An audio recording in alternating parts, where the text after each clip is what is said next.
আজ আমি খুব ঝটপট ও অতি সহজেই একটা খিচুড়ি রেসিপি আপনাদের সঙ্গে শেয়ার করব। আগেও অনেকবার শেয়ার করেছি খিচুড়ি রেসিপি, কিন্তু সেটা প্রেশার কুকারে। আজকে কিন্তু চুলায় রান্না করে দেখাবো। হ্যালো এভরিওয়ান, আসসালামু আলাইকুম। কি অবস্থা সবার? সবাই কেমন আছেন? আশা করি সবাই অনেক বেশি ভালো আছেন।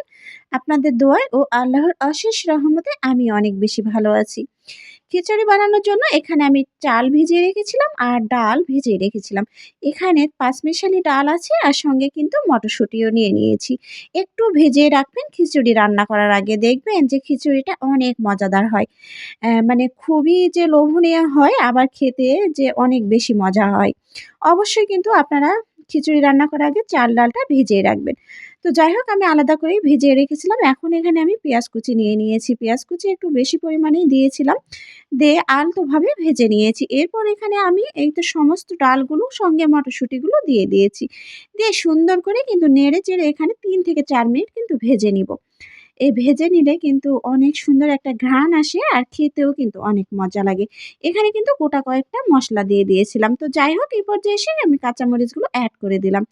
সঙ্গে এখানে এখন আমি এই তো দিয়ে দিব স্বাদ মতো নুন, মানে পরিমাণ বুঝে আপনি আপনাদের খিচুড়ি পরিমাণ বুঝে লবণ দিয়ে দিবেন। খুব একটা হলুদ দিব না, কারণ খিচুড়িতে আমি তেমন হলুদ দিই না আসলে। সামান্য কিন্তু মরিচের গুঁড়াটাও দিয়ে দিলাম। কাঁচামরিচ কিন্তু দিয়ে দিয়েছি। এই কারণে অল্প একটু শুকনো মরিচ দিলাম। আমরা কিন্তু একদমই ঝাল বেশি খেতে পারি না। আমাদের পরিমাণ বুঝেই আমি ঝালটা দিয়ে দিয়েছি। আপনারা আপনাদের পরিমাণটা বুঝে দিয়ে দিবেন। এরপর ভিজিয়ে রাখা চালগুলো আমি এই তো দিয়ে দিব। দিয়ে আরেকটু সুন্দর করে কষিয়ে নিব।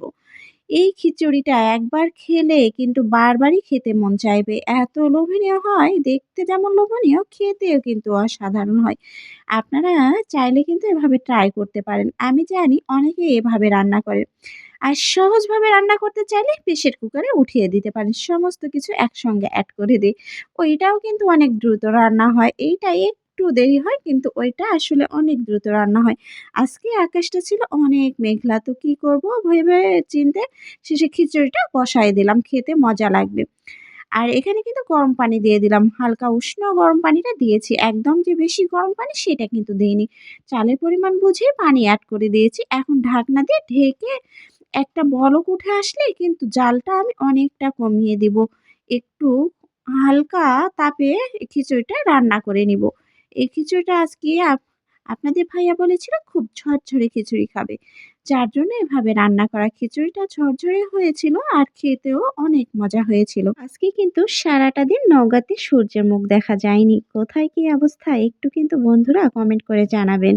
কোথায় কেমন শীত পড়েছে, কোথায় রোদ উঠেছে, কোথায় কি হয়েছে একটু কষ্ট করে সবাই কমেন্ট করে জানাবেন। আপনাদের সঙ্গে কথা বলতে, বলতে খিচুড়ি রান্নাটা আমার কমপ্লিট হয়ে গেছে। দেখতেই পাচ্ছেন কতটা লোভনীয় আর কতটা মজাদার হয়েছে।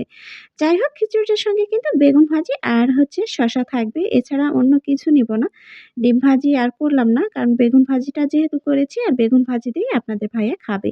তো যাই হোক, এখন পরিবেশন করে নিচ্ছি। খাওয়া-দাওয়া শেষ করে নিব। আসলে অনেকটাই বেলা হয়ে গিয়েছে।